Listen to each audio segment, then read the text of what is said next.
Anybody who studies the Quran seriously knows that Allah records on multiple occasions how prophets were insulted, how they were made fun of, how they were rejected in the most obscene ways, and how even the prophets themselves felt the pain of those disbelievers making fun of them. Nuh alayhi salam complains about how people found him disgusting, and that they would plug their ears, with their fingers and walk away from him and pull their clothes back as a show of insult to him. And our Prophet is no exception, sallallahu alayhi wasallam. This Quran that honors our Prophet also at the same time records the most hurtful words that were said to him, that the Prophet himself would have to recite and remind himself of the words that were said about him. Sahir, magician, majnoon, insane, kadhab, a perpetual liar. So many accusations are made against our Prophet sallallahu alaihi wasallam, and they're all recorded in the Quran. Allah wants us to remember that this is a fact, that all prophets, though they are the most noble of Allah's creation, and that Allah Himself has honored them, at the same time are people that will face the worst kinds of insults and the worst kinds of ridicule. But what is supposed to be the reaction? And if anybody's supposed to be angry and just be overwhelmed with rage when the Prophet is insulted, I would argue it would be his companions, whose faith, radiallahu anhum ajma'in, can't even be compared to yours and mine. But how come they don't react the way we do? How come they're not having any protests? How come they're not going out and yelling and screaming in rage? Because they understand that the Quran didn't just come to give them a love for their Prophet, but also to guide that love, and to also teach them how to respond to these kinds of insults. How is it that we don't know that the Prophet himself is told, sallallahu alaihi wasallam, وَاصْبِرْ عَلَى مَا يَقُولُونَ, be patient over whatever they say. I'm fascinated by this ayah, because the word ma means whatever.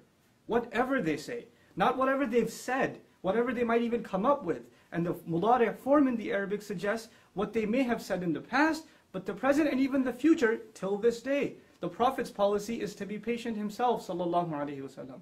Where in the Quran does it justify our anger like this? And actually, is our anger even justified? If anything, I argue, the one thing we should feel towards those who hate us and make hateful speech towards Muslims is sorrow. We should feel sorry for these people. They can't hurt the Prophet. They can't take away his honor. It was given from the sky. It was given from Allah. Nothing on earth can take it away. No article, no cartoon, no film, no speaker, no hate speech, no form of art. It's not going to take away the dignity of our Prophet sallallahu alaihi wasallam. And these films and these kinds of attempts are futile, wasteful attempts to try to undermine the message of Islam and to misrepresent Islam. But think about it.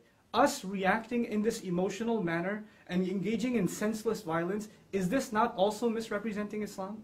Aren't we doing exactly what people want, the enemies of Islam want, for Islam to be misrepresented? If anything makes me angry, it's the anger at our own selves that we don't understand the policy of the Quran and how to respond to insults. Idfa' billati hiya ahsan. Respond with that which is best. Finally, I want to share with you guys, some people think that this was an early policy in Islam, that in the Meccan time of the Prophet, that he was supposed to be passive. But when the Prophet migrated, and battles began like Badr and Uhud and Ahzab and Tabuk, etc., now the policy was not to be patient, and therefore we should take that. Let's look at Ali Imran, the battle of Uhud. What does Allah say to us? وَلَا تَسْمَعُنَّ مِنَ الَّذِينَ أُوتُوا الْكِتَابَ مِنْ قَبْلِكُمْ وَمِنَ الَّذِينَ أَشْرَكُوا أَذًى كَثِيرًا. You will absolutely hear hurtful words from those who were given the book way before you and people who commit idolatry and blasphemy with God. You will hear hurtful speech absolutely coming from them. These kinds of things are a manifestation, a proof that Allah prepared us mentally for that. But what was supposed to be our reaction, God Himself tells us, Allah Himself tells us, وَلَا إِن تَصْبِرُوا وَتَتَّقُوا فَإِنَّ ذَلِكَ مِنْ عَزْمِ الْأُمُورِ. If you can be patient and you can maintain your consciousness of Allah, then that is the most noble of deeds, the highest of accomplishments that you can accomplish. That is supposed to be the reaction of the Muslim.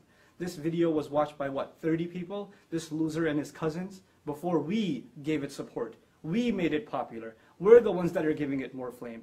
And I want to end with this.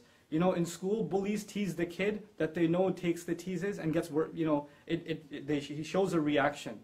The more we react in this way, the more we're encouraging others to pursue more hateful speech. We have to learn to respond in mature, civil, and higher discourse the way the Quran and the Sunnah of our Messenger, the legacy of our Prophet, expects from us. I pray that this is a message that reaches all of my young brothers and sisters that are feeling the sadness, the rage because of this incident, but I hope to turn that rage, and I hope you can turn that rage into something positive. Barakallahu li wa lakum. Assalamu alaikum wa rahmatullahi wa barakatuh.